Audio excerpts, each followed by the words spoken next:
किसी भी सर्जरी की सफलता उसमें किए गए प्रोसीजर को अच्छे ढंग से परफॉर्म करने से ही नहीं होती है, बल्कि उसके बाद में हमें क्या-क्या सावधानियाँ रखनी चाहिए, इस पर भी बहुत कुछ चीज़ें डिपेंड करती हैं। हेलो फ्रेंड्स, मैं हूँ डॉक्टर उमाकांत।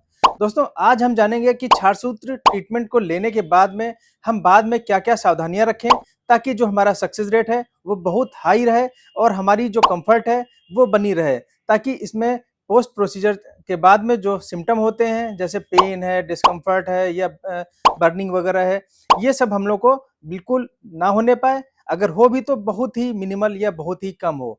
इसको हम लोग समझने के लिए पहले हम लोग उन चीज़ों पे बात करते हैं कि अगर छाछूत ट्रीटमेंट के बाद में ये लक्षण हमको दिखाई पड़े, तो हमें तुरंत सतर्क हो जाना चाहिए और हमने जिस भी डॉक्टर से ट्रीटमेंट लिया है, उनसे तुरंत संपर्क करके उनके पास तुरंत एग्ज़ामिनेशन के लिए जाना चाहिए।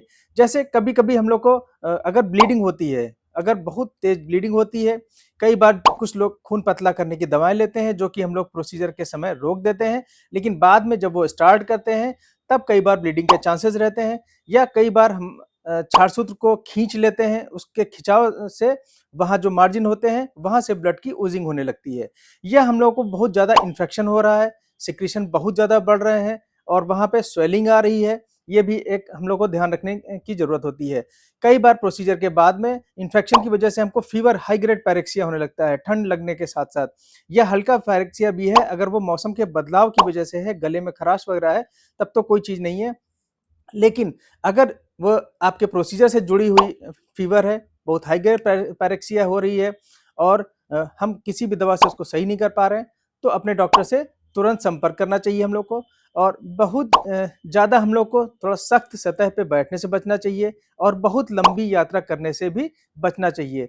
लंबी यात्रा के दौरान हम साफ-सफाई और अपनी सेल्फ केयर या हम लोग जो डाइट का पालन करना है, वो नहीं कर पाते हैं, जिसकी वजह से हमें कुछ कॉम्प्लिकेशन हो सकते हैं। तो बहुत लंबी यात्रा करने से हमको बचना चाहिए। ब्लीडिंग है, इन्फेक्शन है, स्वेलिंग है या फीवर, ये ऐसे सिम्पटम हैं, अगर आपको प्रोसीजर के बाद में जैसे ही ये दिखाई पड़े, तो तुरंत अपने डॉक्टर से संपर्क करें। अब हम जो लोग जानते हैं कि छारसूत प्रोसीजर के बाद हम लोग को क्या-क्या सावधानियाँ ज़रूरी रखनी है। इसको हम लोग 3 पार्ट में डिवाइड करके समझेंगे।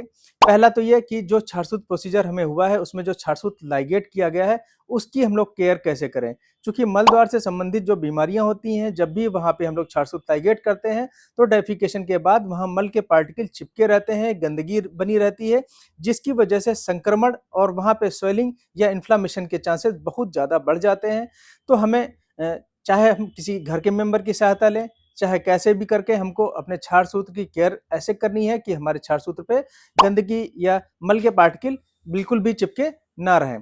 उसके बाद हम लोग को वहाँ पे स्थिति को ड्राई रखना होता है।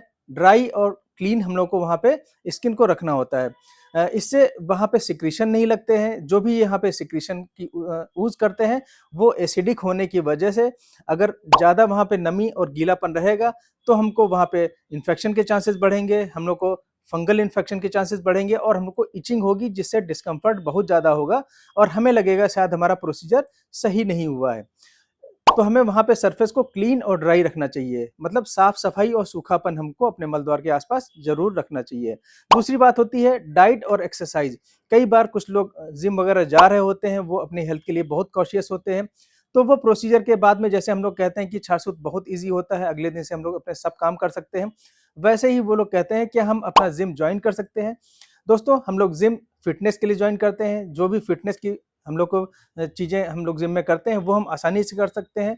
लेकिन जो भी वेट उठाने की चीज़ें होती हैं, हमारी एब्डोमिनल मसल पे स्ट्रेनिंग नहीं होनी चाहिए, इंट्रा एब्डोमिनल प्रेशर नहीं बढ़ना चाहिए। हम लोग ये भी कहते हैं प्रोसीजर के बाद में आपको लगातार खाँसी नहीं आनी चाहिए। तो हम कोई भी ऐसा वर्कआउट ना करें जिसमें हमें बहुत ज़्यादा भारी सामान उठाना पड़े। कई बार हम जिम नहीं कर रहे होते हैं, लेकिन अपने घर में ही किसी भारी चीज़ को हम उठाने की कोशिश करते हैं, चाहे हम ऊपर से उतारें या उसको धक्का देने की कोशिश करें। भारी चीज़ों को भी हमें धक्का नहीं देना है या हम लोग को भारी चीज़ों में इन्वॉल्व नहीं होना है, चाहे हम उसको उठाने में या हम लोग कहीं उसको रखने में इस चीज़ को करें। और जो डाइट हमको लेनी है, शुरुआत में जैसे ही हमारा प्रोसीजर होता है, प्रोसीजर के बाद 4 से 5 दिन अगर हम लोग हल्की लिक्विड या सेमी लिक्विड डाइट लेते हैं, तो इससे हमारा पेट बहुत हल्का रहता है और हमें ब्लोटिंग नहीं होती है, हमें गैस नहीं बनती है और हमारा जो मल है वो बिल्कुल सॉफ्ट रहता है, जिससे हमें कोई भी दर्द, तकलीफ या इचिंग, ये सब जो डिस्कम्फर्ट है या बर्निंग जैसी चीज़ें बिल्कुल भी नहीं होती हैं।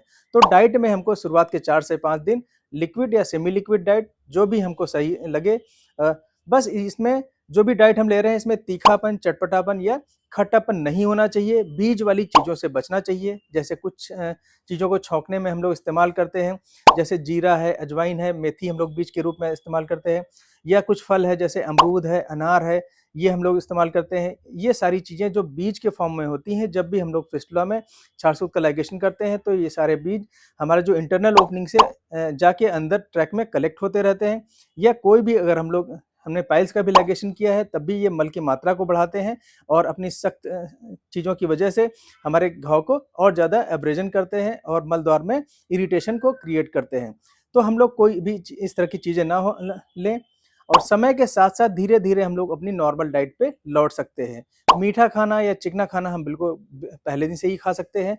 ये नॉन इरिटेंट होते हैं, ये हमें इरिटेट नहीं करते हैं।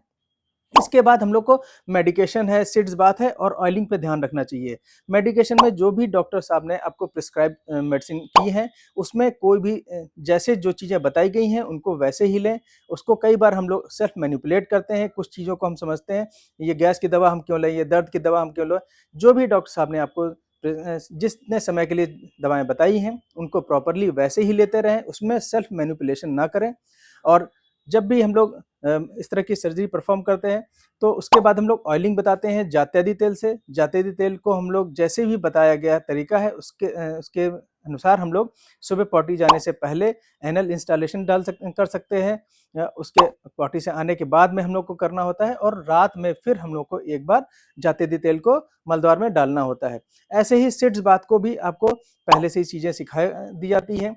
एक टब में हल्का गुनगुना पानी लेके, थोड़ी-सी पिसी फिटकरी मिला के, पानी हल्का गुनगुना होना चाहिए, गरम बिल्कुल भी ना लें, और फिटकरी की मात्रा हम लोग आधे चम्मच से बिल्कुल भी ज़्यादा ना लें।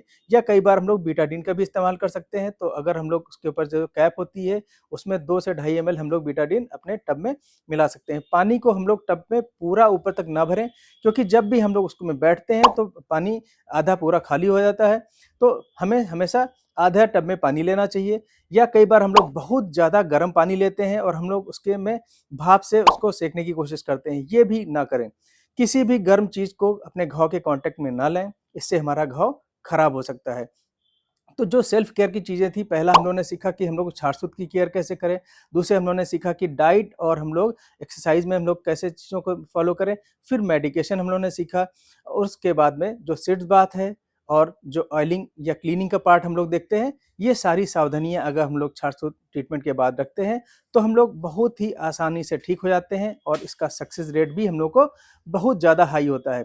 कुछ चीज़ें और हम लोग समझनी चाहिए कि हम लोग को जो चीज़ें बिल्कुल नहीं करनी है पूरे ट्रीटमेंट के दौरान, उसमें छार-सूत से छेड़छाड़ नहीं करना है, हमको खींचना नहीं है और हमको छार-सूत्र खोलना नहीं है। अगर किसी कारणवश आपका छार-सूत खुल जाता है, तो अपने डॉक्टर को आप तुरंत संपर्क करें। कोई भी कठोर चीज़ पे हमें बैठना नहीं है लगातार बहुत देर तक, और ऐसा खाना ना खाएँ जो बहुत ही कड़ा होता है। कई बार हम लोग ऐसे कड़े खाने खाते हैं, जो बहुत देर से डाइजेस्ट होते हैं, जिससे हमारा मल कड़ा होता है। हम लोग को पीने में अपने पानी की भी मात्रा कम से कम प्रॉपर रखनी चाहिए। हमारे होंठ अगर सूखते हैं, तो इसका मतलब है पानी की अभी भी शरीर में कमी है। पानी की मात्रा सब लोगों के अनुसार अलग-अलग हो सकती है, लेकिन हम लोग सर्दियों में 1.5 से 2 लीटर और गर्मियों में 2 से ढाई लीटर या 3 लीटर भी अपने पेशेंट्स को रिकमेंड करते हैं। तो और जब भी मल त्याग के लिए जाएँ, बहुत देर तक ना बैठें, स्ट्रेनिंग ना करें, जोर ना लगाएँ। अगर आपको मल कड़ा हो रहा है या आपको कॉन्स्टिपेशन हो रहा है, तो अपने डॉक्टर से तुरंत उस चीज़ों को बताएँ। और सबसे बड़ी चीज़ जो लास्ट में हम लोग सारी चीज़ों को समराइज़ करते हुए समझेंगे, अपने घाव में हम लोग को सूखापन रखना है, ड्राई और क्लीन रखना है, घाव को गीला नहीं रखना है। इससे वहाँ पे फंगल इन्फेक्शन के चांसेस रहते हैं, और एसिडिक सिक्रीशन की वजह से वहाँ पे स्किन को में एब्रेज़न हो जाता है, जिससे हमें बहुत ही ज़्यादा डिस्कम्फ़र्ट होता है। तो इन सारी चीज़ों को अगर हम लोग ध्यान में रखेंगे, तो छार-सूत ट्रीटमेंट को जैसे हम लोग जानते हैं कि बहुत ही सेफ़ है, सिंपल है, साइंटिफिक है, और हम लोग बहुत आसानी से इसमें हाई सक्सेस रेट के साथ में चीज़ों को परफ़ॉर्म करते हुए अपने सामने देखते हैं।